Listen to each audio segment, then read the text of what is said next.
Hello everyone and welcome to the GMS Magazine channel. I am Paco Garcia, your host, and this is the How to Publish Your Role-Playing Game, a show in which I give you my insights as a gamer, a writer, and a publisher. So hopefully you will feel inspired to get out there and publish your own RPG. Seriously, if I've done it, you can do it too, and I'd love to see that. Please. Anyway, we continue with the layout. An awful lot of people have an awful lot of questions about how to do layout and organize the book. And somebody's asking me, should the book be one big file or should it be lots of small files? Okie dokie. This is going to depend an awful lot on many reasons. And again, there isn't really one right or wrong answer. It's just one fiddlier and complex way of doing it than another. It makes sense if you're going to have a large book that many people are going to be working on. It does make sense to have different files that then are going to be merged into a larger one. Simple as that. When I was about to publish the tome of mini adventures from Adventure Week, which is an absolutely fantastic thing that any aficionado of 5th edition should have, they had a book, as in a file, for each one of the sections. So then they became gathered and that was it. That made it very manageable to translate and work on the mini adventures by level. So I knew exactly what I had to do and I knew where everything was going to be. Could I have had the whole thing in just one single file? Yes. Yes, it could have been done, copy and paste, copy and paste, copy and paste, copy and paste, page, done. It could have been done.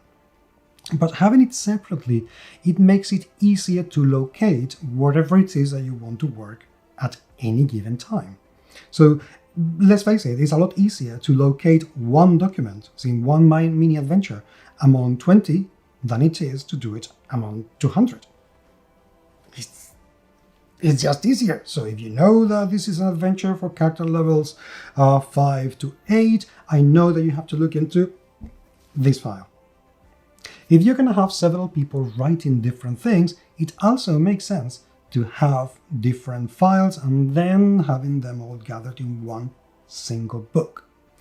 If you have, for example, somebody who is writing an adventure for the game, somebody else is writing the artifacts, and somebody else is writing the rules, where somebody else is writing the setting, now that is a dream book, quite frankly, then each one could be writing their own file so they don't step on each other's toes and they don't modify whatever it is that the other person is doing, and it makes it safer for you to be able to do so.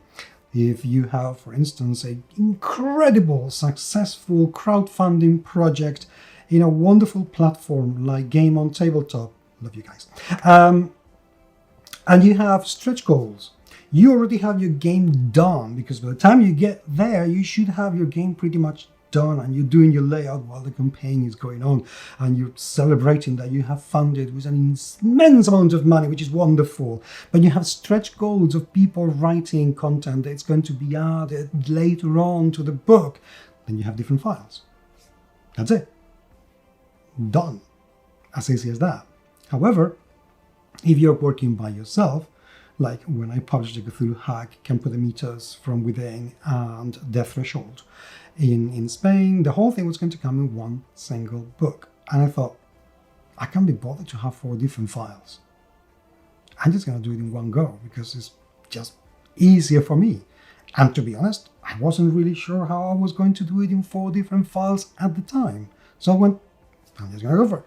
And I did it, and it came out okay. Well, yes. Of course, yes, it did have an awful lot of spelling mistakes. That's a different matter altogether. We'll talk about that another time. But it worked. It worked absolutely fine. And I had a great time doing the layout of a nearly 400 pages book. Loved it. Loved it. So, is there an easy answer to that? No. Just plan ahead. What is the safest way to do to make sure that you don't lose data and nobody can mess with the entirety of your work if you're going to have a team of people working on it. And other than that, that's it, since I assume that you're going to be doing regular backups anyway. Good. Thank you for doing that, because it's important.